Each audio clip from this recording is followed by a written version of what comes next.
11, 10, 9, 8, 7, 6, 5, 4, 3, 2. What a fight! I think the round won it. Juan, the Hispanic causing panic, Lascano.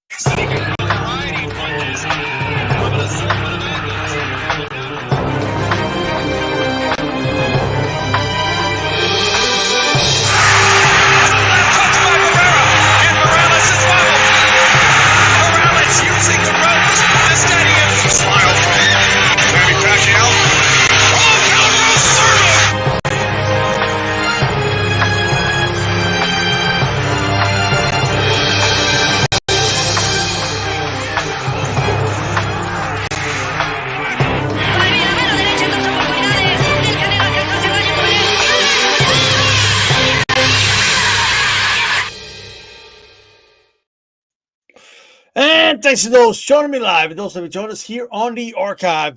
Style here, being joined by the one and only Calix. Let's get this one started. Episode 178. Man, a lot to talk about. First of all, Calix, I don't know if you know, the Undisputed boxing game is out. It was trending all over social media. People trying it out, even non-boxing fans. People that just love video games and stuff like that. It looks like a really, really good video game that was made like in 2016 to me, but I don't know. Like I'm not that impressed with that. I just got to be very honest. But I'm glad boxing fans have a game they could play, and I'm very devastated to know that David Hayes didn't get his demand to be on the cover of the Undisputed game. You know, it sounds like they wanted Canelo and Tyson Fury, but he was very upset, and so that's why he didn't. I'm not going to be in the game if I'm not in the cover, right? If I'm not the one.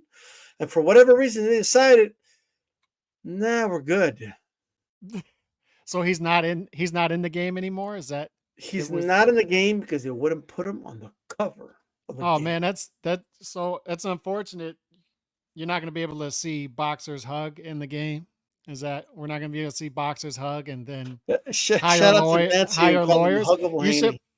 I heard if you hit XY real quick, then you could hire a lawyer to sue other boxers. Oh man, on that game. Is that true? I don't know. I don't know. Maybe if you hit R1, you can hug. Yeah,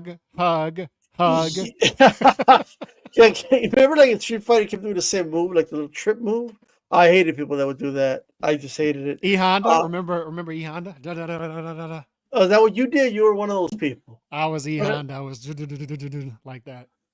Man, but I will say this. I'm glad that the boxing game, and you know what's funny is that all the issues, like any question anybody may have about the boxing game, they literally like express all the issues everything that's wrong with the sport, right? Like just everything, Calix. Like I'm talking about like, why isn't Floyd Mayweather in the game? And then the creator of the game's like, I mean, the dude just wanted like a ridiculous amount of money. Like, yeah, he wanted a lot of money up front, and then he wanted like a piece out of every, like a percentage out of every sale. Like, it's just like we're gonna lose money, right?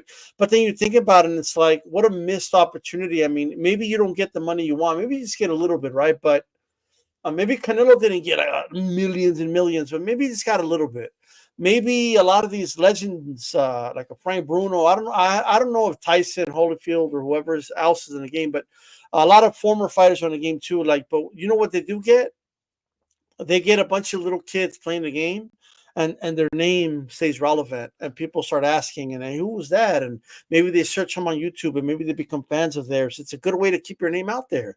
Video games will keep you there for a while, bro. Like, you know what I mean? For whatever reason, they're thinking too. And this is an issue with boxing in general. They think too. They don't think about the big picture in boxing sometimes. You know, everything's like, well, what is in it for me, and what are you going to pay me, right? Yeah. Another example of how Canelo gets it, right? Because Canelo could have priced himself out of that. Fury gets it. Yeah, you know, Fury's in the game, and other top fighters in boxing. Anybody in the chat could tell us who else is in the game. I have not looked that up, but I've seen a lot of games. They took Ryan Garcia out allegedly. I saw it on Instagram. I don't know why, but I guess is he suspended on a video game too? Like, what are we doing? This is video game world, bro. Like I remember think You're saying he got arrested with a motorcycle helmet on in the game too? Is that what you're saying? I don't know what happened, but they removed him from the game, right? And I think to myself, I mean, there's video games that have Nazis in them. Like, well, what are we doing? Like, it's a video game, bro. Like they let somebody beat them up in the video game or something. Yeah. But you know the horrible things like in Mortal Kombat do would take people's souls and murder them. You know, but Ryan Garcia popping with Artur and all we can't have somebody like that in the video game world. That's too much. Mm-hmm. You know, like whatever or whatever he did, it's whatever to me. But what are you gonna do? But yeah, Floyd Mayweather, he couldn't get on. He wanted too much, and Haney wanted to be on the cover. Isn't that just like American boxing in a nutshell? Yeah. Like if you think about it, you know, I'm surprised Clarissa Shields in a video game. But she made it. She's in a video game. You know, if you want your kids bored to death, play with Clarissa Shields in the video game. Oh man, is that how it's done? I don't know if I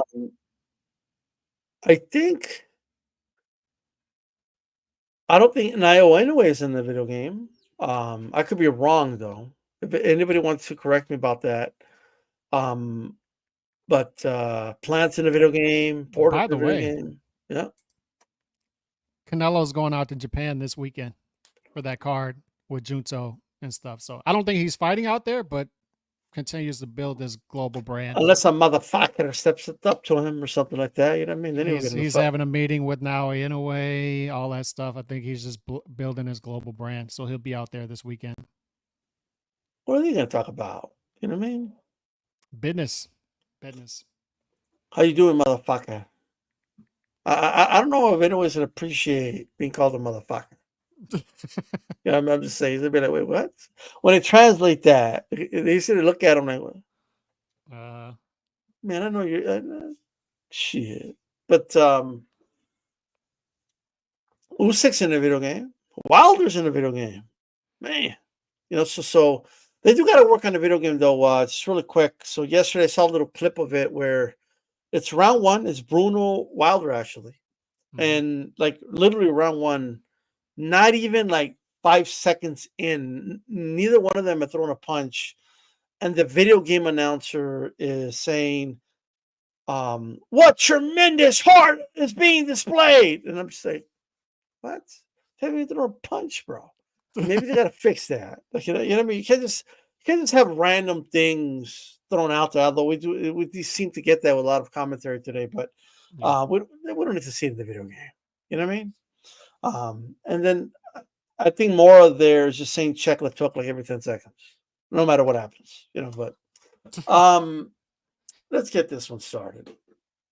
Look, is here Calix Morrell versus Benavidez. Mm-hmm. Benavidez confirms that it's a done deal. It's not official, so I'm a little kind of like on edge about like getting excited about it, but there can always be a tactic behind it, like maybe Morrell hasn't signed yet, and by then coming out saying it's confirmed and ready to go, maybe it pressures him. Who knows, right? But assuming it's ready to go, I mean, I really like this fight. I think it's a great fight. And this is the type of fights we want to see, quite frankly. And I think it's a good fight, a dangerous fight. And it's better than waiting around and fighting somebody should be fighting. You know what I mean? I agree. It caught me by surprise because the reporting had been that he was going to fight in December against Jesse Hart. And that obviously had us all down, right? So came by the left field yesterday that no, we are doing the Morrell Jr. fight in January 25th in Vegas. Let's hope they get it to the finish line because this all seems too good to be true, right? And it's still, what are we, November, December, 3+ months away, 3.5 months away. So let's hope we get this to the finish line, we get this signed, and we actually get these fighters into the ring together. But let's assume all of that happens. It's a hell of a fight. And when it comes to Benavidez and the whole Canelo situation, we've obviously voiced our opinion on how we think that team has botched that scenario. However, if you look at the 4-fight run that Benavidez would be on at that point.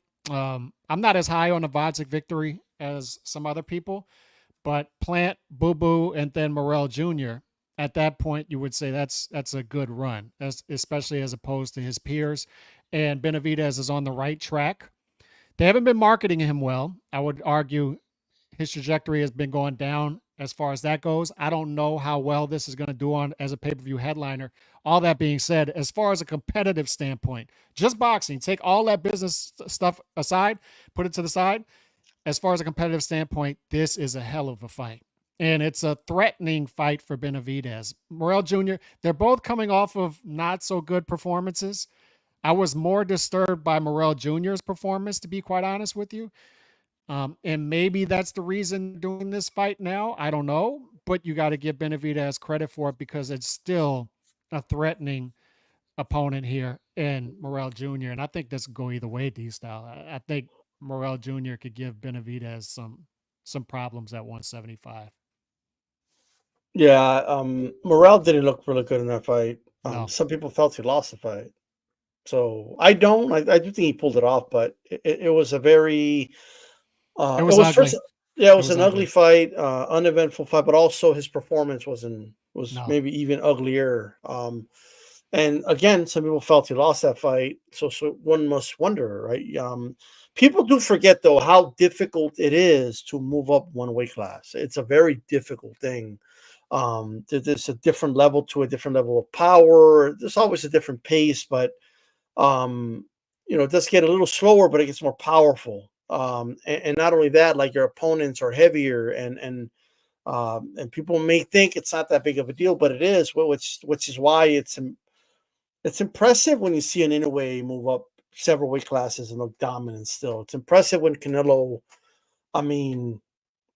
goes up several weight classes and becomes world champion, and people forget how difficult that is. Like, yeah, he lost to Bivol, but that was his fourth weight class up and at championship level, right?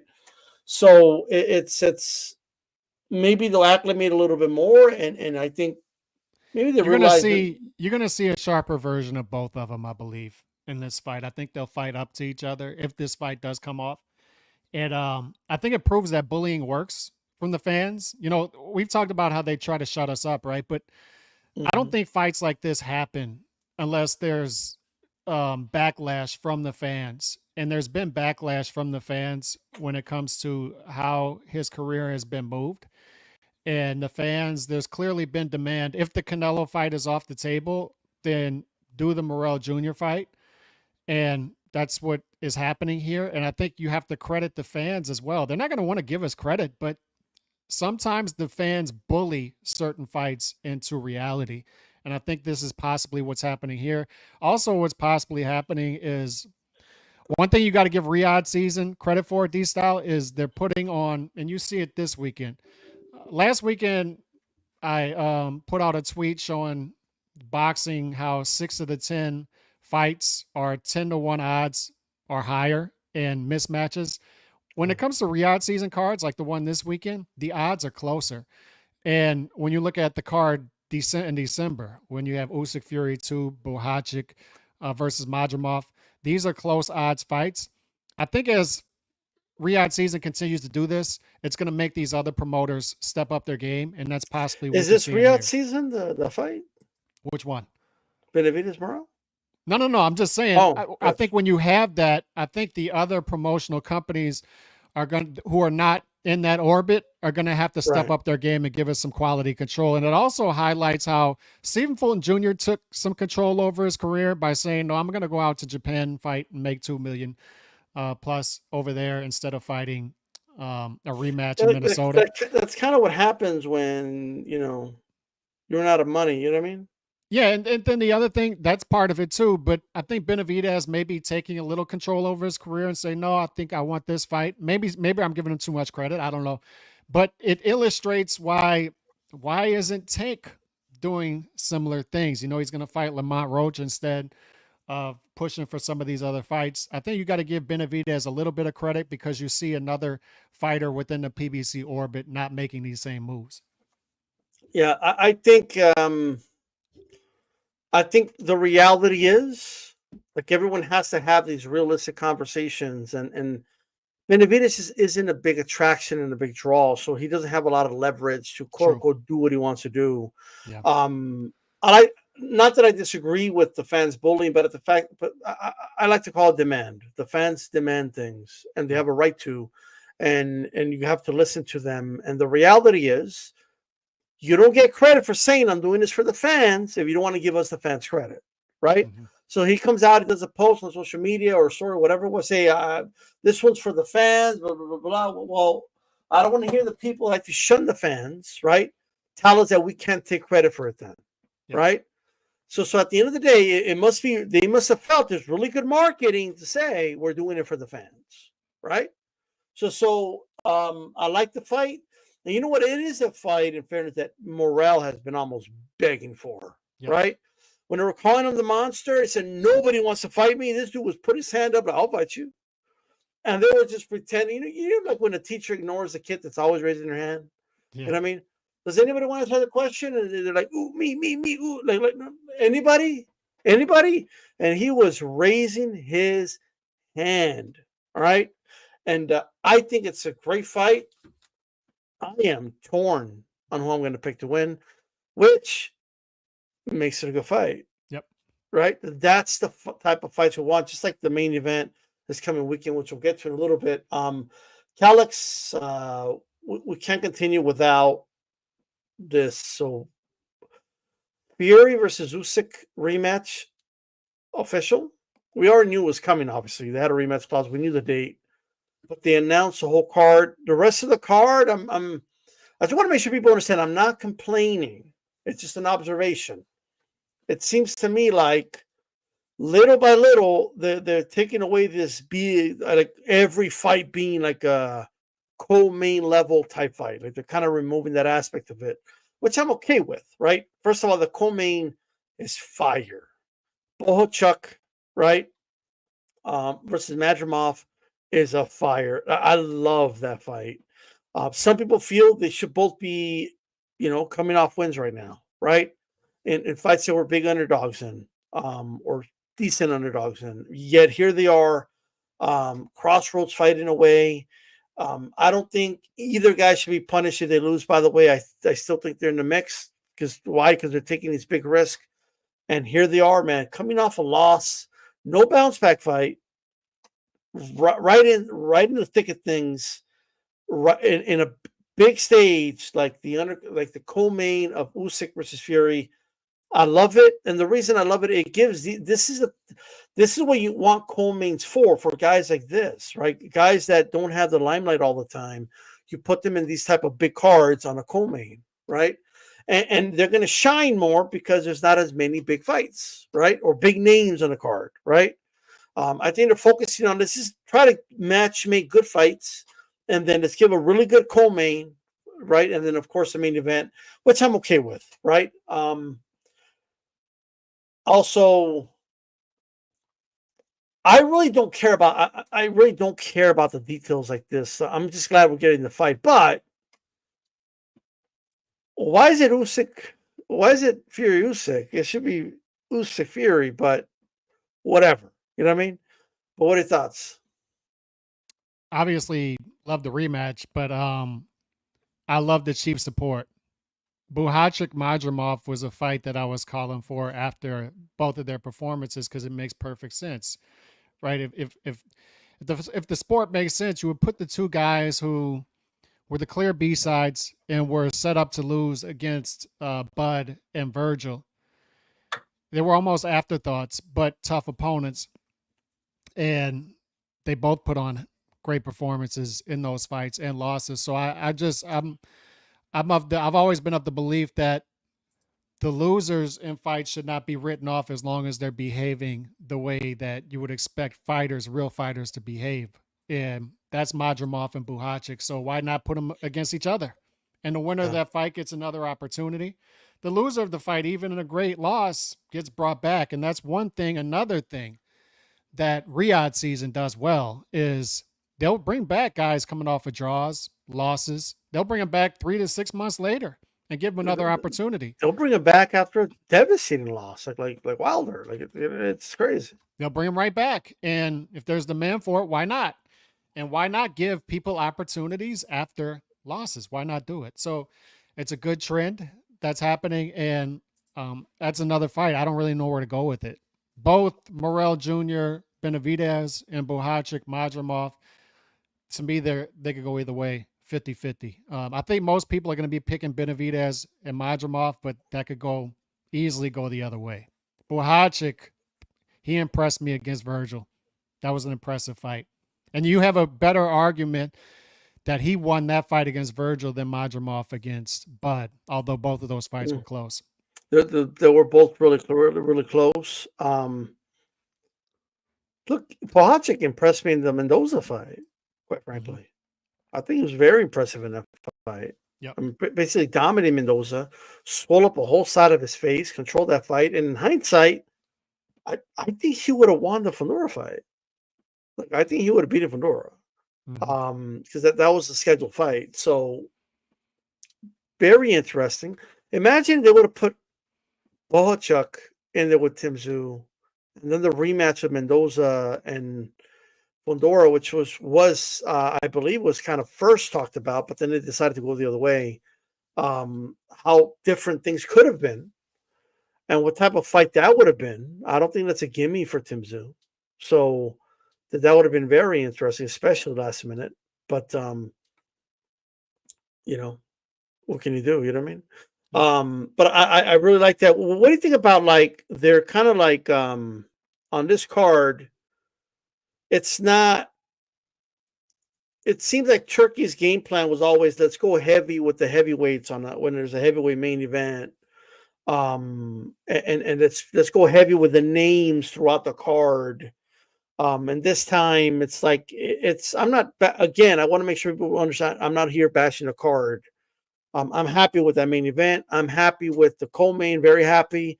And I'm honestly happy, Couch, with the rest of the card. As long as they're good fights, I don't care what the undercard has. As long as they're good competitive fights, I don't care if they're big names or not. I'd rather have that than a big name in against a like unmatched opponent. Like, you know what I mean? Like, I'd rather have a bunch of competitive fights with guys we may or may not know than big names and mismatches, quite frankly. What seems to be like a trend if you put a lot of big names on the undercard, right? But what do you make of that? Do you think maybe Turkey's evolving and kind of, learning, kind of like, I can make more events this way by spreading it out, maybe, you know what I mean? Yeah. And I talked about this a couple of weeks ago on the podcast, right? I think he's going to have to, in order to get what they want done, the Saudis, they're going to have to have advisors and people who are experienced in the sport to help them, because they have a learning curve, number one. And number two, they're very aggressive in what they want done. And if they want it done in this amount of time, they're going to have to go with people who are experienced in doing this stuff. So I think that's the case here. One thing they're going to have to do if they want to build the American market is heavyweight boxing is largely dead in America.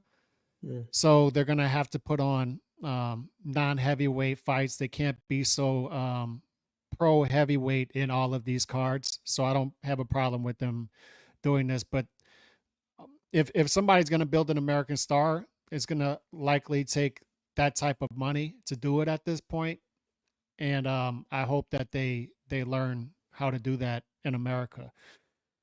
But other than that, I don't know. I think each card's going to be different.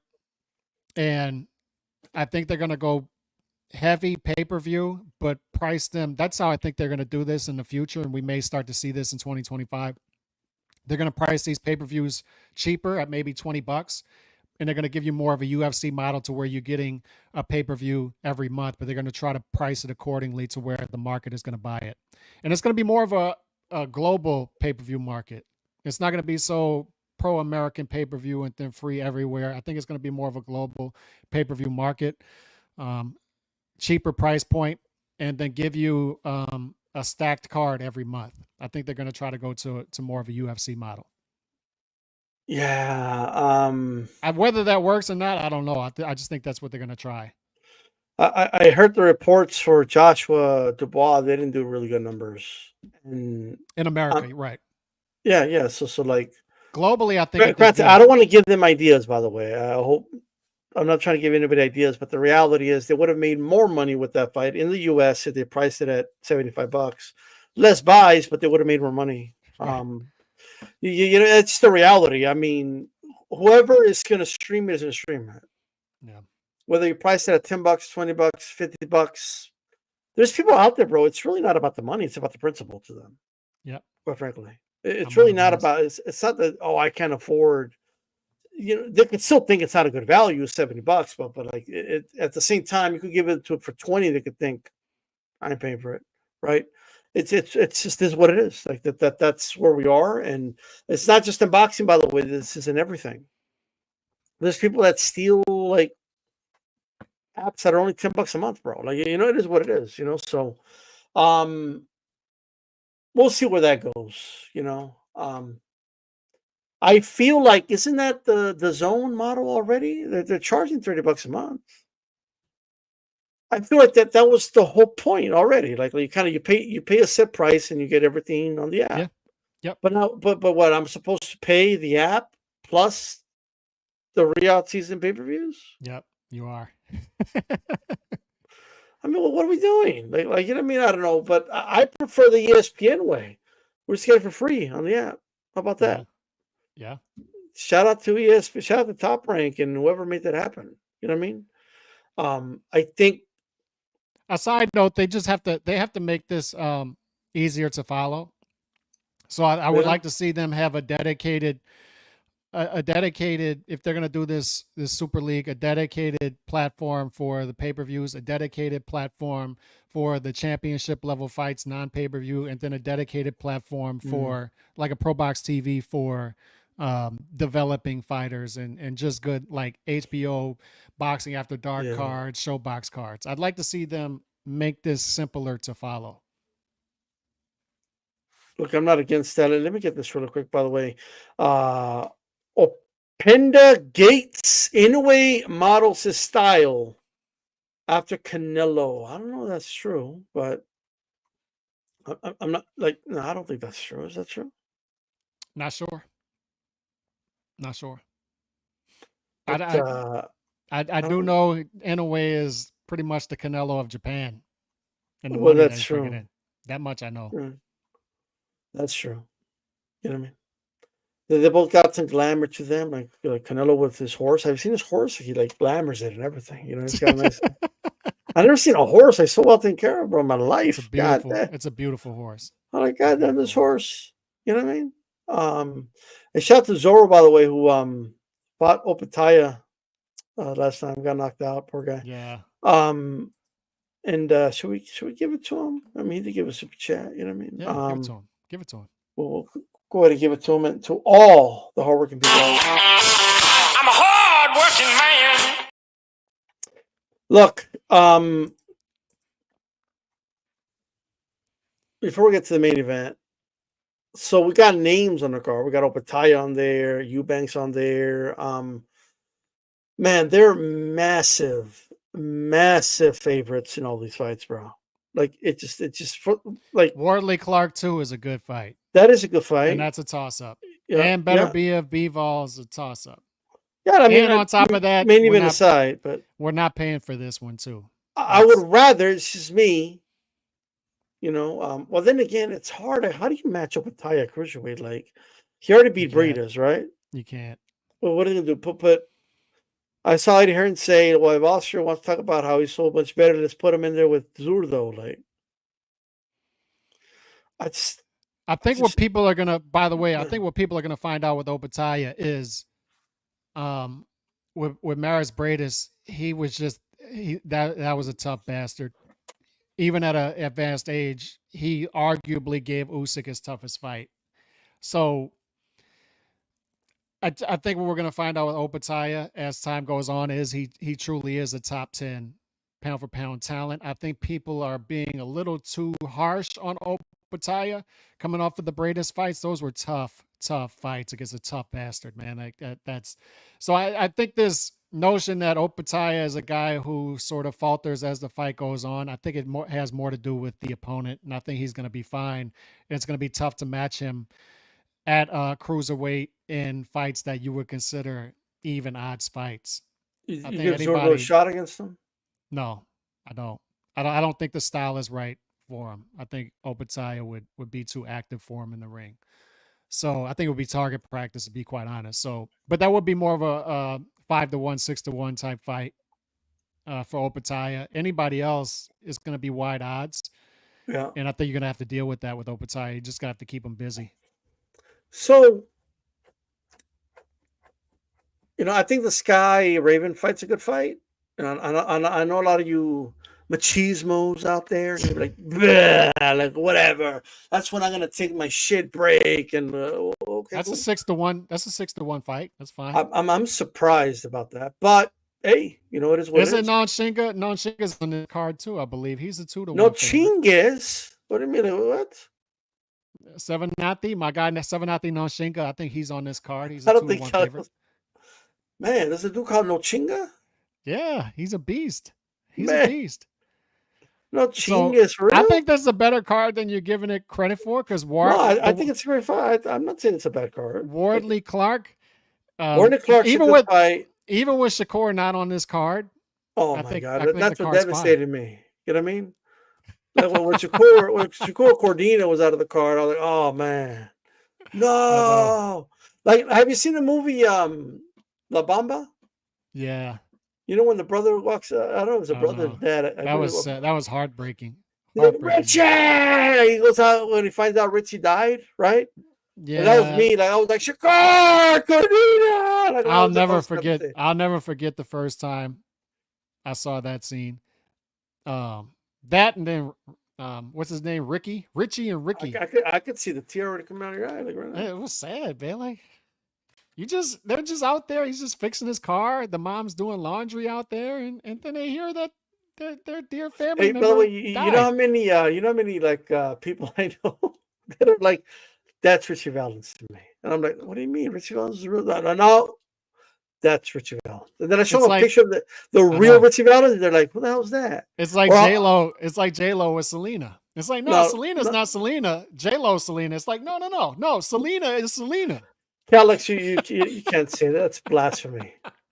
What are you talking about? They think J-Lo is Selena. Ladies and gentlemen, I do not condone. Selena is Selena. To the Mexican audience, I do not condone what Cal just said. I don't condone. You can't think that Selena is the Puerto Rican girl. That's like an actor playing Chavez. Chavez, not Chavez. The actors, Marky Marcus Chavez. Like, what? Okay, Marky Marcus and Mickey Ward. Like, what are we doing? But like, I don't know about, like, Selena is, especially in Texas, it's sacred. So I wouldn't, like, that's just me, right? But she's a goat. She's one of the goats. She wrote some songs about me. You know what I mean? Like, I'm just saying. But like, when she's talking about how she's heartbroken, how in love she is, she's singing about I could fall in love. That's right. With you. She was thinking about me because I was probably like 8 years old at the time. That's kind of weird. But she was thinking about me in the future. You know what I mean? Like in the future at some point. But I will say, I have like there's a friend of mine. Shout out to him. His friend's Mike, and he's like, "No, that's Richie Valens to me." And they're like he only listens to. He has the Richie Valens songs from the movie on his playlist, not the actual Richie Valens songs that were recorded in the 50s. And I'm like, what are you doing? That's not the real Richie Valens. No, that's the real Richie Valens to me. Like it's whatever, bro. But anyway, man. So I'm not saying it's a bad card. I'm just saying, like, I know the result to like 90% of them, is what I'm saying. Right? I would rather see Eubank in a co-main in a competitive fight. Opetaia, look, he's had back-to-back, he's had some tough fights with Bradis, so I get it, right? He's got to fight somewhere. He's got to fight somewhere on something. So, I think it's a good card overall, and you can't complain with not paying the pay-per-view price and that main event. Man, that main event is whew. Yeah. Whew. I think that's and I'll be at a wedding. You gonna watch on your phone? Yes. Yes. You gotta turn all your friends and family members to boxing fans and stop scheduling these weddings. And I think they'll be walking down the aisle as the fight is on, which is sad. But are you in the court during the reception? No, during the reception, I have my phone and I have my son's iPad on, and I'll be watching football and this championship like right here. If Callis is in the court, you know what I mean? He's got the phone. Like, do you promise it's like the ring, sir? Exactly. They'll be like, sir, the ring. Yeah, the ring title's on the line. The ring, sir. Oh, but but hey, you never know. Hey, the pastor might be like, "Oh, is that better be Bivol?" Yeah. Do you two promise whatever to be together forever? Okay, cool, right? Like but anyway,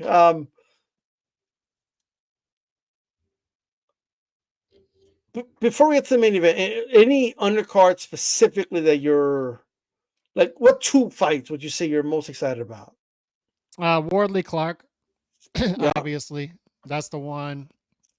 Wardley's a slight favorite, and I'm fine with that. I think that I would favor him decision in that fight. But I'm staying away. I don't have a good feeling on that fight. It could go either way, and what a hell of a fight the first one was. So that could go either way. And then I am interested, obviously, if you're counting the second fight, Bivol Beterbiev. But if you're saying just the undercard, Opataya, I'm always interested to see what a possible pound for pound fighter would look like in the ring. And I think this is the best they could do at this time as far as an opponent. So keep him busy. So I am interested to see if he comes in there like a bulldozer and just runs through Massey in this fight. Yeah. Look, I think Opataya is going to make some noise for sure. I think he's going to have a highlight. Maybe the guy's kind of tough that he's fighting, so maybe late in the fight, but I think it should be a good one. I don't know if you knew this, Cal. Should set people's minds. Robert De Niro is Sheikh LaMotta. Okay, he's still alive. Right? I'm saying. Is Sheikh LaMotta still alive? Like the real Sheikh LaMotta? No, I think he's dead. Yeah, like I don't think so. But think so. Washington's a hurricane.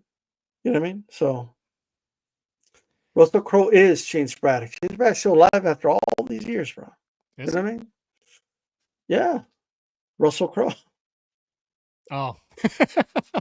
No, Jake LaMotta died 2017. Okay, yeah. I think I remembered him passing away, which I think was in his 90s. Amazing. He was 95 years old when he died. Yeah. And I think he's a testament to people just assume, he was a bruiser. He took a lot of punishment.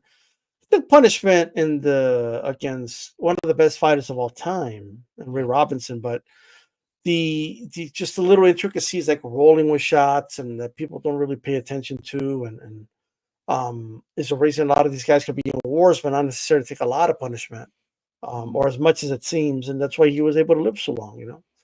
The same with Chavez. People just assume Chavez was this guy that just took a lot of punishment all the time, but they underestimate his defense. And right now, I mean, he talks clearly. His brain's good. He's not, you know what I mean? He's not stuttering his words. He's good. Yep. So let's talk about the main event. Yes.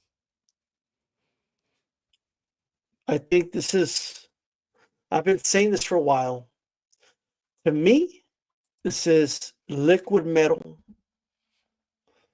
right? Remember Terminator 2? Mm-hmm. Right? When the Terminator, because everybody keeps talking about how Beterbiev is a Terminator, right?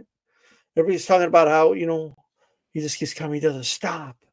He won't stop, right? But who whoops the Terminator in a fair fight? Who whoops the Terminator's ass in the second movie? The T-1000, liquid metal, right? And I think that's what this is right now. I think we'll expand more on it, but I am very not confident in saying this, but I got Bivol winning by decision in this fight. I think he'll cruise early. It'll get very tough, like very tough in the middle rounds, and he'll find a way to win, run away with it in the final rounds. That's how I think it's going to go, Alex. Who are you picking again? Bivol. Okay, Bivol. As am I. Now, two trends that bother me. I look at the odds and all this stuff and trends. There are two trends that bother me currently about my pick, though. I got to be honest. And once again, you brought this up earlier. This is what happens when you have good matchups, right? Is you could easily see it going the other way. Matchroom right now, not a good trend with their fighters, right? Matchroom is not doing well currently with their fighters winning fights, big fights. So does that trend continue with Bivol here? Does it? I don't know. Is this separate from that? Do we not worry about these trends? We put these trends to the side. The other trend is, I've heard Ring IQ talk about this, and it's an observation I made as well. Recently, it's been looking like boxers versus boxer punchers, that the boxer punchers have been doing better against the pure boxers, right? That's what it seems like to me. I wonder if it has something to do with the pure boxers not being as active and their timing not being as well and as sharp against the more boxer punchers, or even just boxers, pressure fighters. I wonder if that has something to do with it. So that's another trend that bothers me here, is we have a pure boxer in Bivol against a boxer puncher. Because if you think that Beterbiev is just this caveman pressure fighter with heavy hands, that's not what we have here with Beterbiev. The guy can box. He's a sharp boxer. He's got high IQ. So this is very much a boxer puncher. And this is by far the biggest puncher that Bivol has faced, pound for pound. I mean, Beterbiev has cruiserweight power from what everybody says. Some people have even said he has heavyweight power. This guy can punch. So how does Bivol take those punches early on in the fight? I don't know. One thing I'm looking for in this fight, too, is both guys can be slow starters. So which guy gets off to a quicker start in this fight is another thing we'll be looking for. But I think it's more important for Bivol to get off to a better start, because as Beterbiev warms up in the fight and starts to land more punches, Bivol is going to have to pad a lead here. And will he be able to be as active with his punches and throw as many punches as he did against, say, a Canelo? Because Canelo, more of an economical fighter. Bivol took advantage of that and would throw these 7-8 punch combinations. And even if they're not landing these style, they could be scoring with the judges. Are you able to get those combinations off against a Beterbiev? I have my doubts. So it's an interesting fight because neither guy has seen anything close to what they're going to face on Saturday night. Beterbiev has not seen a boxer the likes of Bivol, and the same thing on the other side. Bivol has never seen a puncher and a boxer puncher like Beterbiev. I've said for a while, these style, I'd pick Bivol to beat anybody 175 South. I saw enough after the Canelo fight.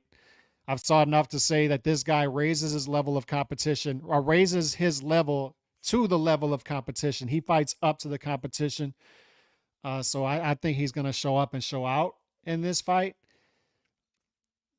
Yeah. Beterbiev is going to have some issues possibly in this fight. He's so used to people starting to back up and use a lot of lateral movement, aerobic energy in a fight against him. Bivol doesn't do that. He's poised in there. He has the same poise that Shakur has as a boxer, right? He can stay in the pocket and show poise. Bivol has that. He gets in sort of a sprinter stance, and he gets underneath his opponent. And I think he'll have success doing that against Beterbiev, particularly early in the fight. And he's not going to be backing up, and Beterbiev is not going to have the success going downhill that he normally has against his opponent. So I just edge Bivol here. I'll stick to what I said originally when this fight was first announced, and even when we were doing this mythical matchup right before the fight was announced, I've always felt that Bivol would win this by decision. So I'm going Bivol decision here. You can get Bivol decision at plus 120. I will say this, though. You're looking at value. It's almost impossible to pass this up and not put down a little money on it. Beterbiev decision is plus 700. When are you going to get value like that when it comes to Beterbiev? I think the most unlikely scenario is Bivol decision, and that's plus 120. Beterbiev decision, or I'm sorry, Bivol by knockout is the least likely scenario. Beterbiev decision would be the second least likely, but I think it's still possible that Beterbiev wins a decision here. Bivol goes the distance. Mark my words, Bivol will not stop Beterbiev. Right. So if it goes decision, like we both think it is, we both think it's going to go decision, right? So one thing you could do is, if you don't want to put money down on one of the fighters, the fight to go to decision is minus 142. And you could just put that down and say, all right, I just need to go 12. But the thing is, Beterbiev decision is possible. And to see that there as plus 700, even picking Bivol and betting Bivol decision, I'm going to put a little hedge down. I actually like that. I actually like that. But because Bivol's going to be very hard to stop. Again, people need to understand that. Yes. So look, I think that there's a couple of things that people need to factor in here. I'm seeing, different takes, and I cannot stress this enough. This is the odds makers have it virtually even for a reason. I mean, Bivol's a slight favorite, but that could move in the coming days. Like, you never know, but and I believe it's because of his activity and Beterbiev suffering an injury and postponing the fight, I believe, is the only reason he's the favorite. Otherwise, Beterbiev would be the favorite. And I think they're kind of skewing it a little bit because of that. I think Bivol is going to start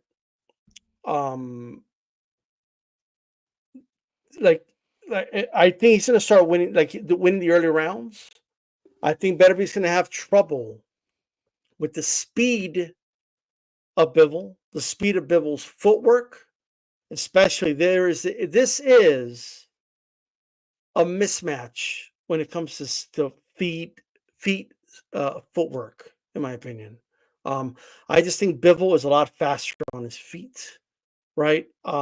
It's not a mismatch in terms of technique, and it's not a mismatch in terms of skill or anything like that. But you know what I mean? But as far as speed, it is. I think Bivol's going to be hard to find early. I think Bivol's going to be hard to hit early. So Beterbiev's going to be playing the long game in this game, in this fight. Meaning, if he can maybe lose round one, but he's able to land a couple of body shots, right?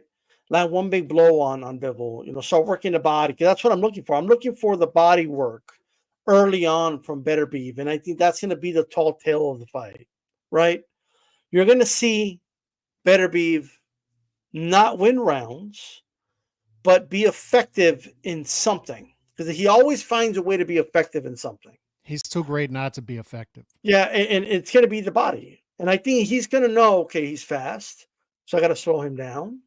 How do I slow him down? I'm going to, threaten upstairs. Not saying he won't throw upstairs, right? A very underrated jab, Beterbiev. By the way, it's like a freaking sledgehammer. You know what I mean? But I think I'm looking at the body work is what I'm going to be paying attention to very early. I'm not even paying attention that much to who got 10, who got 9 in the round. I'm paying attention to the body work, right? Bivol needs to start in full control, meaning he needs to end that first round and take relatively little damage, right? He needs to take, and every round's going to get tougher, right? Regardless of how it goes. But ideally, in order for Bivol to win, he needs to start round one relatively not taking much damage. Round two, maybe some damage. Round 3, a little more damage, right? And incrementally, it's going to increase. He is going to slow down at some point, be willing and be in need of a second win. It's going to happen, right? But they train for this. But he's going to have to get through, college, those first 4 rounds, right? He's going to have to put on a boxing clinic for the most part and take limited damage in those first 4, right? Right? Weather the storm in the middle rounds, right? Get his second win and take over, right? Make the necessary adjustments, which I believe he will, right? In the third part of that fight. And how he does that, first of all, I think he needs to start by boxing and moving. He's not going to be able to do that the whole fight, but he needs to do that early to bank in the early rounds, right? And in the middle rounds, he's going to have to, first of all, he can't afford to be straight, like ahead, face-to-face with Bivol. He always has to be at an angle at all times. Because Bivol, Beterbiev has those short 6-inch, punches that generate a lot of power, right? I just don't think he's fought someone who could give him angles and at the speed that Bivol can. Sometimes Bivol kind of fights like a fencer, and he kind of fights, at a straight line, and I think he needs to avoid that in this fight. He always has to give him an angle, no matter what. Be at an angle, right? Land your shots, 1-2, and get out. 1-2, get out. 1-2, get out. It doesn't mean, like run around the ring, but it means give him another look, another angle. Do not allow, Beterbiev to set his feet at any point. That's going to be very difficult because Beterbiev doesn't need to set his feet for that long to generate power, right? So it's not going to be easy, but he always has to give him an angle at all times. Every time you land, give him another angle. Land, give him another angle, and read him and know and anticipate when you land your combination, what is Beterbiev going to do, right? So you can move at an angle over to his weak side, land again, right? And at times, if you need to, circle the ring a little bit. But that's a lot easier said than done because Beterbiev himself is very effective in other things, right? His footwork is very underrated. Not that fast, right? But underrated, very good technique. Doesn't need his punches, college, don't need to travel that far to generate a lot of power. Just 6 inches, this dude will generate enough power to hurt you. His jab is like the power, it's like the right hand of Canelo. Just the jab of Beterbiev, right? When I see him land that jab and I see guys like they get the hiccup and they look kind of like they just got hit with a power punch, that's going to be very, very difficult. But I'm going to tell you, it's like Golovkin's jab at middleweight. It's a punch. And one more thing. And I know this has nothing to do with like, I know this is not like, people always want to break it down. Like here's the thing. Sometimes you just have intuitions, right? And you don't know why you have them. You just have a hunch, right? You just have your mind cannot picture something, right? And I gotta be honest. And who is it that said in the chat? I can't find a comment. If you could find it and pull it up and say, Bivol's going to get cooked in 10 rounds, right? I'm not saying that's impossible, right? Joza. Alex, I don't know what it is. My mind, I don't know if it has a block, Alex. I don't know what it is. I just don't picture a broken Bivol getting broken down, looking discouraged, wanting out. And I just don't see a broken Bivol like that. I just can't picture it. But that's what makes this maybe the best pure fight in boxing. Everybody's been saying for a couple of years now, right? Because you and I think we more lean towards we can't see a broken Bivol. But you have people out there who say, I can't imagine this guy Beterbiev not stopping somebody. Anybody, because he's 21-0 with 21 KOs. We've never seen a guy go the distance. He's a wrecking machine. So that's what makes this an interesting matchup. Is this is like, not to cut you off, but it's like the Gorilla Monsoon. I'm sure you remember this when you were a kid. Like, and he said, "The unstoppable force meets the immovable object," and that's kind of what this is. That's what it is.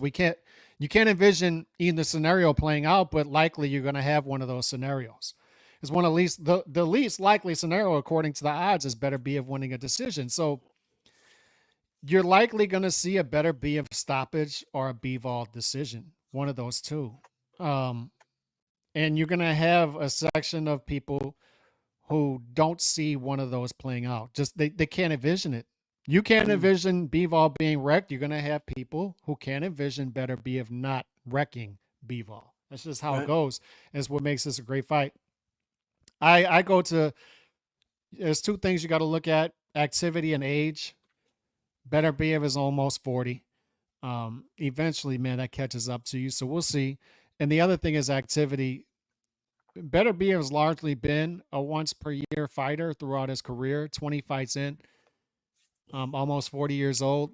And his last fight was January, and then he got injured. I think Bivol getting that fight in June, even though it was a large mismatch, was important. And it was a mismatch because that was his only stoppage in years. He's a decision fighter. Yep. But it was important to get that rust off going into this fight. And that could come into play here because before that, it had been 13 months since he had fought Zurdo since his last fight. He went 13 months in between Zurdo and then the fight last December. He needed to get some rounds in. So we'll see how that plays out. And then legacy D-style. This is a legacy fight. Let's look at light heavyweight. What are the legacy fights at light heavyweight? You would say, off the top of your head, light heavyweight since we've been around. You would say Kovalev Ward, right? Kovalev Ward, yeah. And that was a high stakes legacy fight, the first one and the second one for Ward, because he had a long period there where not much was going on. And now you have a lot of revisionist history because of it, him winning the first fight. It's not that crazy, man. And whatnot. But that was legacy for him. That was important. And for Kovalev too, Kovalev is viewed much differently after that second fight than before. Legacy fight. B-Hop Calzaghe, another one, right? Legacy fight. Not the best fight in the world, but a legacy fight at light heavyweight. And you would argue neither one of those guys needed that as much, but still a legacy fight. And this is one of those. It's one guy has 20 fights, one guy has 23 fights. Not many legacy fights that you could point to. Bivol against Canelo, but Bivol almost downplays that. It's weird. And says, no, this is my legacy right here. This is very much important for these two fighters because they've needed to do this for years. It's finally going to happen. And whoever comes out of this is going to be viewed as the best light heavyweight of this era. And that's important to these guys because they don't have too many fights on their resume. Yeah, I think another thing. And by the way, pound for pound as well, because both of these guys, I have them 6-8. But most people have them higher, and you'll have an argument for the winner of this fight. Where do you put them? It depends on how. If they convincingly win, then you're gonna have that conversation. Are they number one? Yeah. Are they number two? Yeah, for sure. I mean, that's going to be an interesting conversation. But look, pound for pound is pound for pound, but being like the best with no discussion in your weight class. Is another thing, because that's not subjective and that's not up to votes. That's just I beat this dude and I'm the man. That's it, right? It's not even, and it's not even the best of your weight class. That adds to it, but it's people view these guys as on top of that top 5 pound for pound talents, and the winner of this is not only the best in the weight class at this time, but in this era. It's important. Yeah, it's very important. And quite frankly, I'm glad the fight's happening. I'm excited for the fight. It's a fight that's kind of hard to. It's a very difficult. I've been going back and forth, but the only reason, what's tipping me to Bivol is it's like I just can't picture broken Bivol. I just can't picture Bivol getting like succumbing to the pressure and I get that Beterbiev's knocked all these dudes out, but how many of them were Dmitry Bivol? Yeah. You know what I mean? Like, it is what it is, right? And yeah, this is a you know, you're right. Beterbiev is a much better boxer than he gets credit for. People have this idea of him like he's just come forward, like kind of just brawling type that overwhelms guys. He does overwhelm guys, but he does it in a very smart way. I saw somebody earlier say, Bivol said, wait for him to empty the clip. Beterbiev doesn't empty the clip, bro. The clip doesn't stop. You know what I mean? There's a lot of bullets in that clip, and he's very efficient, right? He's methodical in his pressure. And that's the thing. Like, he doesn't smother himself. He's very methodical in his pressure. And he'll even, like, he could box very well. This is going to be a very interesting fight. You know what I mean?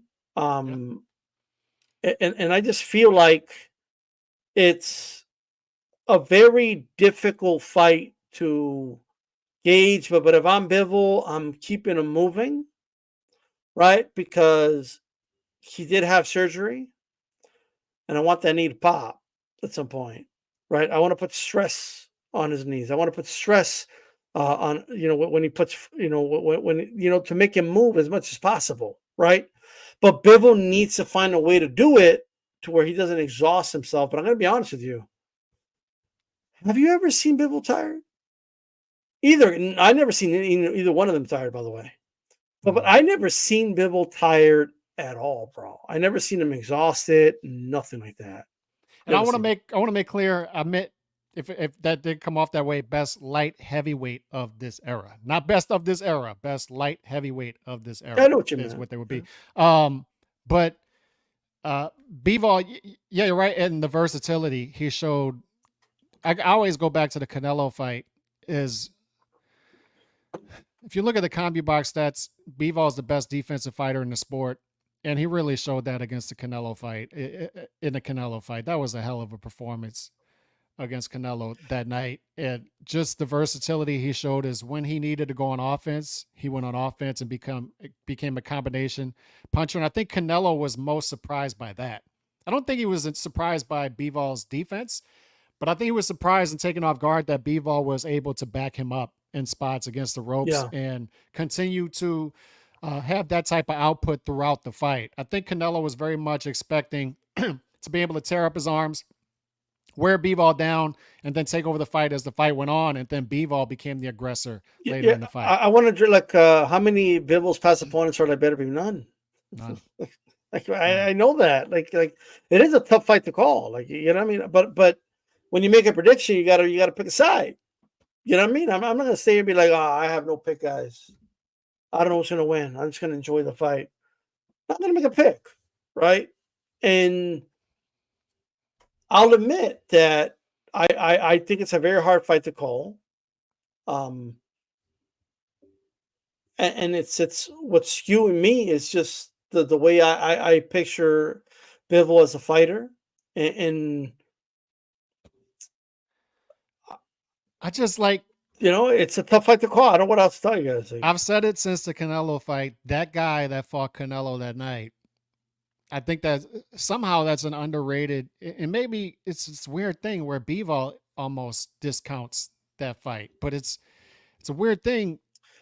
That was one of the best performances I've seen from a fighter. Does he discount it, or that's just his demeanor? Like, it might be his demeanor. I don't know, but I think that sort of rubs off on the public to where they just kind of see. But that was one of the best performances I've seen from a fighter. And I said that guy that night, if he fights like that, Bivol's a very analytical guy, bro. So like, for example, like one time they asked him, like, do you think you have an easier time with Canelo and then the rematch? And he gave a very, like, I don't want to say non-answer, but it was a realistic answer in a way, because it was a very, like, well, here's the thing with Canelo. The fight with Canelo could be a harder fight. It could be the same. It could be an easier fight. It could be whatever. Like it's just like, okay, like, like, I just, I don't. If you're saying he doesn't think much about Canelo, he doesn't think anything about the win. I just don't He's a believe that. boring guy and a boring fighter. I don't Hey, particularly that like was a great watching. performance, right? Yeah, me and Canelo fight won. Yeah, But that was the thing about that night is I think great fighters bring something out of fighters like that. And clearly he fought up to Canelo and we saw a more exciting Bivol that night. And I think that's what we're going to see Saturday night. I like watching. That's why you want Tank versus Shakur, right? It's like Artur versus Shakur. Bro. Artur versus Shakur is you want to see Shakur have to fight. And I want to see Bivol have to fight. And Bivol had to fight against Canelo. He's going to have to fight against Beterbiev. I like seeing those boring, technical, truly great fighters, versatile fighters have to go into that mode where they have to fight. Yeah. Look, I'll be honest. Like if I watched the Canelo fight, I didn't find that fight boring, right? Like I thought that was a fun fight. Maybe not everybody agrees. What I will say is this, though. Let me. Here's the thing. And here's the thing about boring fighters. I don't like boring fighters either. Nobody likes boring fighters. But why are they boring? Yeah. And I think people need to understand this. Bivol was a type of fighter that he's had plenty of fights where he controlled the fight at a certain gear and he just stayed there. He didn't increase the gear because he didn't have to. He didn't go for the knockout because he didn't have to. He didn't take extra risks because he didn't have to. And maybe we don't like that as viewers. Maybe we're like, hey, you're outmatching this guy. Well, what the fuck? But to him, in his mind, it's, well, what I'm doing right now is working perfectly. You don't fix what's not broken. Like shit. I'm jab, cross, and give him a spin and jab, cross. And the dude has mentally resigned already, right? So I have controlled my opponent to a point where he's mentally resigned. I'm popping him with a couple of jabs and right hands, and he's kind of just letting me do it. And he doesn't want to test me more because he doesn't want to get countered. Mm-hmm. I'll go to decision and, whatever. I go have a McDonald's afterward. Well, he doesn't give a shit, right? But I think people miss that, though. I think people think like that's the best he could do. No, he found what works, and he just keeps doing it until his opponent decides they're going to try harder or makes an adjustment. If they don't, he ain't going to change anything. Mm-hmm. Look, if a jab, cross works in this fight, which it won't. Now, that alone will not work in this fight. But if that works, he's going to keep doing it, right?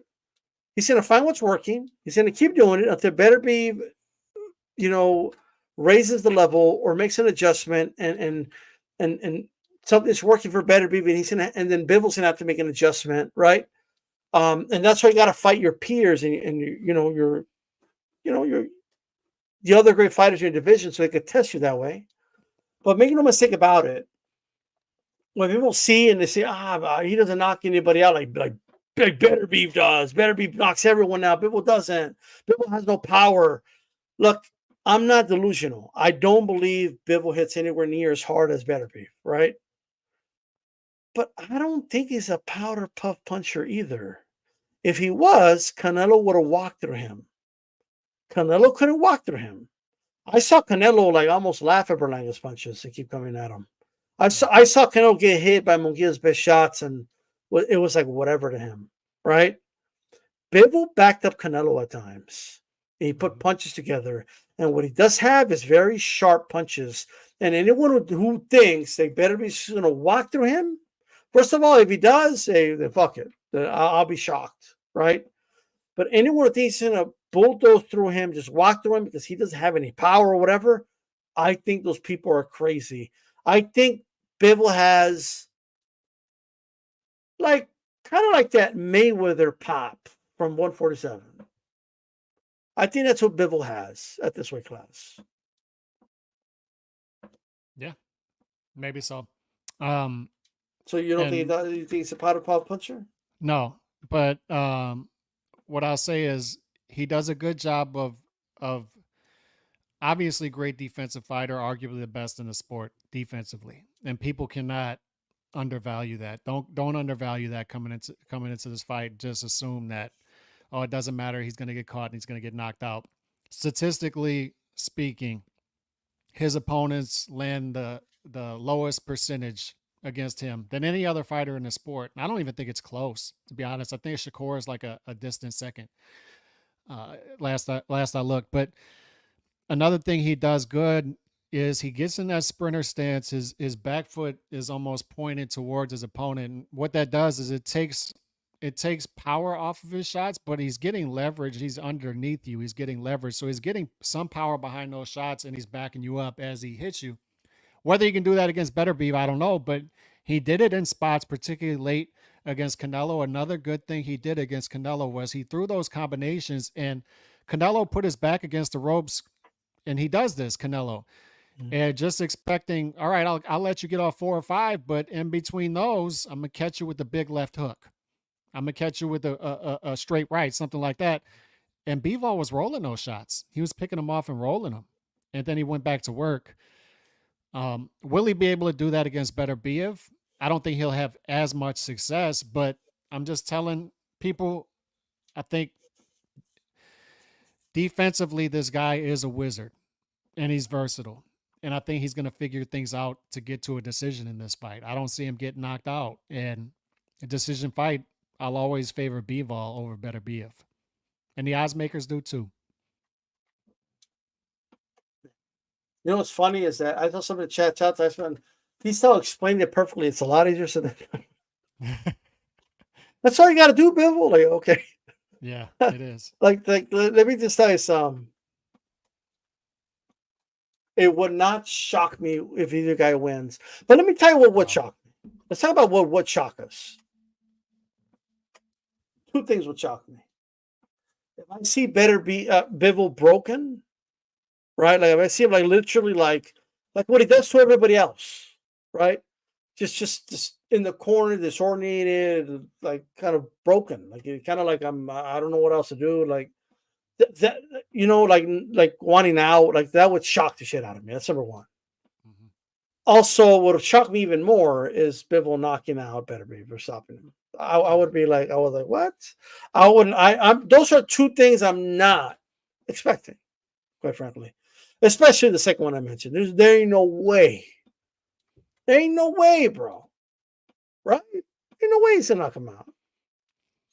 He's got to like, and I'll tell you another thing, Alex, and I was talking to Joe Beeben, and it's a good point. And he thinks there's more pathways for Beterbiev to win. Like Beterbiev could catch him with a big shot early, knock him out. Beterbiev can break him down and stop him late. Beterbiev could win a decision. Bivol needs to have, like, I'm not going to say perfect, but he needs to have a really good performance and be as closer to perfect than terrible to win this fight. Yeah. Right. And knowing that, I'm still picking him, right? Because that's his one pathway. He needs to outbox Beterbiev, weather the storm if and whenever the storm comes, and win more rounds. Is his only pathway to victory. Where Beterbiev has more methods to win, right? He could knock him out with a big shot. He could break him down. He could win decision. So that's how great I think Bivol is at that. Is his only pathway is decision, but I still think he's going to do it. I think he's that versatile and that special defensively that he's going to do it. That's what I believe. There's people picking Beterbiev by domination. I'm like, man, which is like a scenario that could happen. Like it's like bro, this is crazy, bro. Man. Yeah. And all this stuff is true. It is. Different standards, right?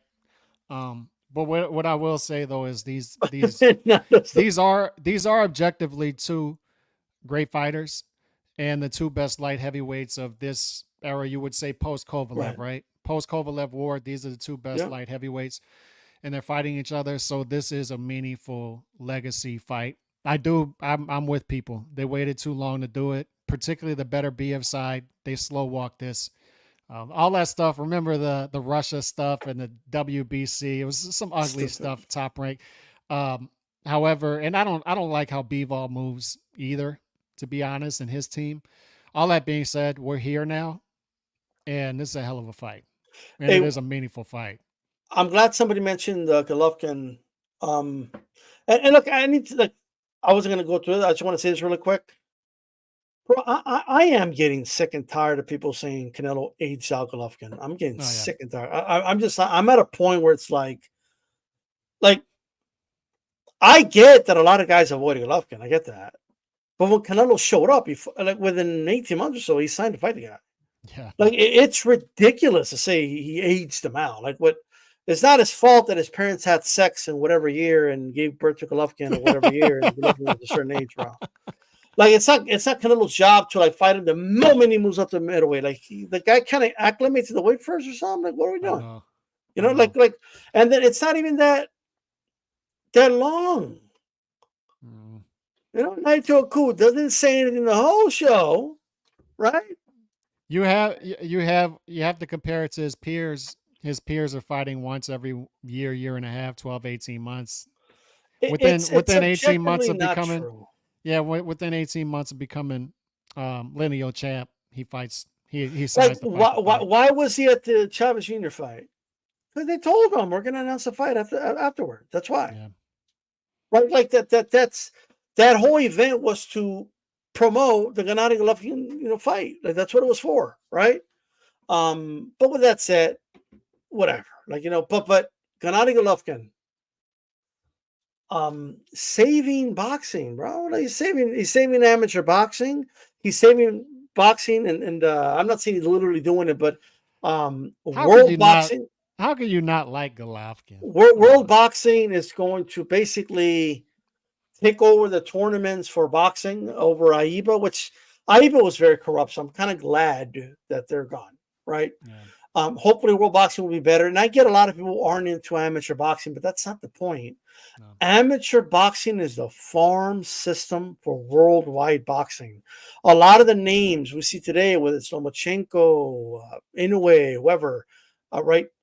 They start off, boxing being such a big amateur sport is a reason these guys turn pro and they become the stars they are. It creates so much funding from so many countries because it's an Olympic sport to have athletes participate in it. And they go to the Olympics, those athletes turn pro, and we get a lot of, and we're going to need it. Especially with the fall of American boxing, the way it's looking, we're going to need foreign fighters, right, to fill that void. And if they got rid of boxing in the Olympics, it was really going to hurt that, right? And Gennady Golovkin, he is the chair, and he's the main dude. He's the face. He's like the figurehead, right? Mm-hmm. So I could just picture him in the meeting, too, yes, let's do this, yes. Your accents are terrible. Yeah, I think people hate Golovkin's fans more than they hate Golovkin. I don't hate Golovkin. Because Golovkin's fans are truly miserable. A lot of them people. Let's be honest. I'm one of his fans, but I share a tent with some weird people in the pro Golovkin camp. But I thought about the Olympics thing, because it's not my thing. Amateur boxing, not my thing. However, there's two schools of thought. One is you turn pro early and you don't do much of the amateur stuff, and then you rack up a bunch of fights against no-hopers and develop that way. Or you could develop in the amateur system in the Olympics, have a bunch of fights, and then turn into a twice per year fighter right away, a la Lomachenko, Andy Cruz. It all depends on the fighter, right? But for the fighter safety people, the people who make that their thing, right, you would want Olympics and amateur boxing to stick around, because that is the safer route to develop people that way, develop fighters that way, and turn them into twice per year fighters right away. Because in doing that, and turn them into pros who are ready to go right away, the odds are closer and you're having more even matchups. Because what you have with some of these top ratios, for instance, Torres Jr. fighting a 50-1 underdog, stuff like that. If we're truly for fighter safety, we shouldn't want to see these bait dogs thrown in the ring to get mangled. It's ridiculous, bro. The worst part, and I'm one of them. I criticized Jake Paul's opponents when he started, but Jake Paul didn't have this amateur pedigree. He wasn't a former Olympian. He wasn't any of that. And people were getting more on him than they're getting on Richard Torres, bro. Yeah. It's just torn. Like he's knocking his heads off, right? And then people are like, "Oh my God, he looks like a beast." Of course, he looks like a beast. You know, like, how's he supposed to look? Right. Like, you know what I mean? Like, I think, I don't know. There has to be like people got to look at that. In my opinion, it's one thing if you're 15 years old, like Canelo was, and you're fighting kind of cab drivers or whatever. But if you're a former Olympian, like, come on, let's go. You know what I mean? I could see the first 2-3 fights. After that, it's go. It's just a discussion. I don't know what's right, and it could be different for not fighters, 50-1 mismatches. Because Andy Cruz is, to me, he's not developed enough yet. I don't think it was right to turn him into a twice per year fighter right away. I don't think he's ready like Lomachenko was ready. Yeah. Excuse me. But what I'll say is I guess a conversation to be had, to a topic to be thrown into this fighter safety thing, because the people who are touting fighter safety and they make it their main thing, you can't just continue to look past these no-hopers who are doing boxing as a side hustle, just get thrown in there and get absolutely destroyed by guys who, I mean, they're former Olympians, and you're a cab driver or whatever, and you're doing this part-time and you're a 50-1 underdog. Is that humane? I think that's something to throw into that conversation. Yeah, it's not humane. Like, I mean, it's cannon fodder. That's what it is. Like, you know what I mean? Like that. It's and it brings out the hypocrisy to me. People that talk about like, oh, pits, fighter safety, but they don't have anything to say, right, about all these mismatches that they put on TV, right? I just think it's terrible. It's my opinion. Like Heather Hardy, everybody was praising her because she put a valiant effort against Amanda Serrano, right? Amanda Serrano just beat the living hell out of her for 10 rounds, right? Now, I'm not saying it's a direct result, but now that she's posting on social media, she can see, she can drive, she's legally blind. I have all these problems, CTE, like, well, maybe they shouldn't have thrown you in there with Amanda Serrano. Yeah. Like, maybe Amanda Serrano should have fought somebody else. You know what I mean? Like, what are we doing? Maybe they should have made that mismatch. That's just how I feel about it. But I just thought about this, and I just want to say this, really quick.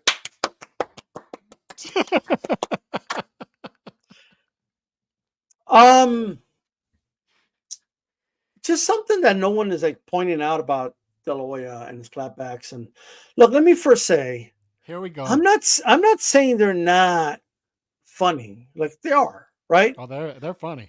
Like they're funny in like this guy's a big retard type of way.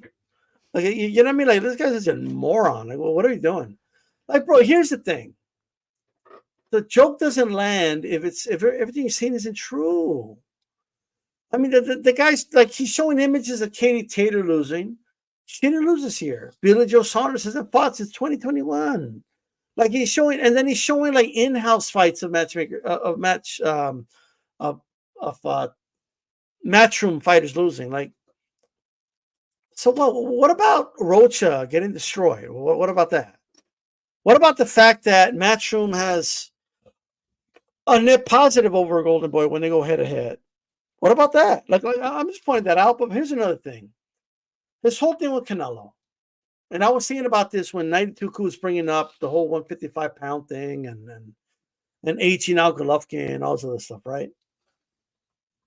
I want you to think, Calix, what are some of the worst fights Canelo ever took? Like, I'm talking about fights you really criticized, right? Matthew Hatton, 150, like something like that. Amir Khan.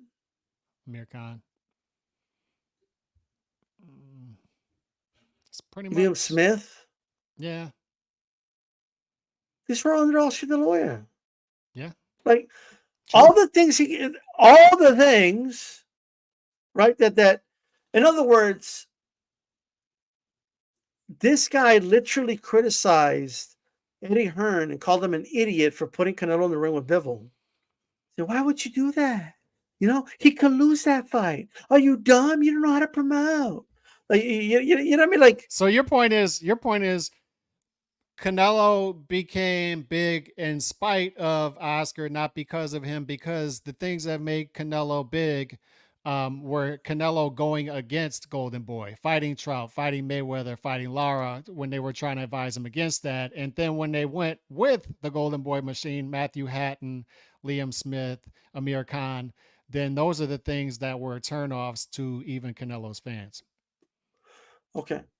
That's what you're saying. That's not what I'm saying, but I agree with everything you said. Like, you know what I mean? It wasn't what I was going, but I still agree with all that. You know what I mean? It sounds really good. That's like a short right there. I'm going to put that as a short. There you go. You know what I mean? But I'm just saying the dude is so full of shit, right? And he's run out of material. What is he going to talk about now? Oh, he'll find material. He emptied the clip. I don't think he did. I think just like Beterbiev in the ring, I think Oscar's got an unlimited clip when it comes to these clapback Thursdays. Well, why do you find it funny? Is it his voice because it sounds gay as fuck, or like, well, what is it about this? It's good delivery. You got to be honest. The world that we live in, it's the shorts that people are attracted to. It's the 1.5 to 2 minute videos. And he's mastered it with the editing. He's got the editing in there as well now. So he's just found a little niche with it. But the thing is, just because it's entertaining doesn't mean you should do it. It's like that saying, right? Just because you're hung doesn't mean you should be a porn star. Oscar has a good segment here, but he's not a content creator. He's a promoter. So should you be doing this as a promoter is the thing. That's the question I have. It's entertaining. I'll watch it and I'll laugh, but should you be doing it? I don't think it's necessarily a good thing to be throwing your former fighters under the bus because your current fighters are looking at that and saying, am I going to be next? Yeah, I mean, it is what a shot to Remy. You, there. What is your profession? I'm a potter. So. All right, Remy's not a potter, right? But shout out to him. Hyped for this weekend boxing, BFKC Trout, who's the bare knuckle champion. Whoever thought Trout would be a bare knuckle champion? That's crazy, but what do you do? Look, I'm just saying, you know, you got fans of De La Hoya like Nando, right? It's a fair point though. Everything he says is gospel. Like, you know what I mean? Like, why you hating on? Don't throw the listeners and the viewers under the bus. Said it's gospel. Don't be going after Nando, just a hardworking man. Don't be doing that. He does have a good point though. Like, what other American promoters are building stars right now? We can't just point at Oscar. Like, none of them are doing it currently. Fishnets 3, verse 5. Why you hating on Nando? BKFC, I got you, Remy. Thank you, brother. I'm just saying, like, what are we doing? You know what I mean? Spatulas, 7, verse 10. Like, what are we doing? Like, what is this, brother? Like, what is this? You know what I mean? But it is what it is. But any final words, Carlos, before we wrap this one up? Love this fight. Love this matchup. Let's get it. I'm sticking with my pick. Bivol decision. There are trends that bother me when it comes to this. Matchroom and not doing well right now. And boxer versus boxer puncher. I generally tend towards the boxer puncher, especially right now. But I just stick to my initial gut that Bivol in and around his weight class may be the most unbeatable fighter in the sport. All right. Okay. Well, Texas best is Condit better than Charlo. Oh, True. Man. He did. You want more rounds, right? I mean, what are you going to do? But whatever. With that said, I appreciate everybody tuning in. I'll have an interview later on today. I'll keep you guys posted. And that is that. This is D-Style Boxing. Keep it boxing. We're out. Peace. God bless.